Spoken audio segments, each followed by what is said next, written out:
Engineers, builders చెల్లిస్తున్న cess నిధులు భవన నిర్మాణ కార్మికులకు పథకాలు అమలు చేయాలని ఏఐటియుసి జిల్లా ప్రధాన కార్యదర్శి తోకల ప్రసాద్ డిమాండ్ చేశారు. ఆదివారం ఉదయం కాకినాడలో స్థానిక వీర్కమల్ థియేటర్ వద్ద టి అన్నవరం అధ్యక్షతన జరిగిన ఈ సమావేశానికి ముఖ్య అతిథిగా AP building and constructions workers union AITUC అనుబంధ సంఘం జిల్లా ప్రధాన కార్యదర్శి తోకల ప్రసాద్ హాజరయ్యారు.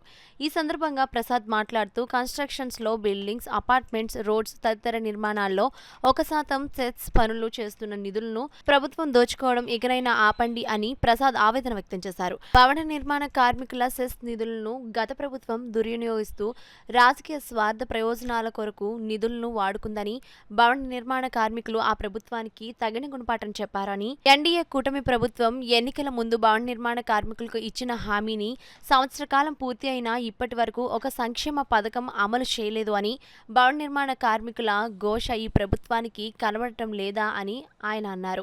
ఈ కార్యక్రమంలో ఎం దుర్గాప్రసాద్, టి శ్రీనివాస్, శేఖర్, జి సత్యనారాయణ, కుమార్, చిన్న, వెంకటేష్ తదితరులు పాల్గొన్నారు. నిర్మాణ రంగంలో వసూలు చేస్తున్న సెస్ నిధులు దోచుకోవడం ఆపండి అని చెప్పేసి మేము అడుగుతున్నాం. బిల్డర్స్, ఇంజనీర్స్ చెల్లిస్తున్న 1% సెస్ శాతం భవన నిర్మాణ కార్మికులకే ఖర్చు చేయాలి. భవన నిర్మాణ కార్మికుల సంక్షేమ పథకాలు అమలు చేయాలని చెప్పేసి కోరుతా ఉన్నాం. ఈ సంక్షేమ పథకాలు అమలు చేసే వరకు AP building and other construction workers union, the Kakinada area building workers union తరఫున నిరంతరం పోరాటం చేస్తామని ఈ సందర్భంగా తెలియజేస్తాం.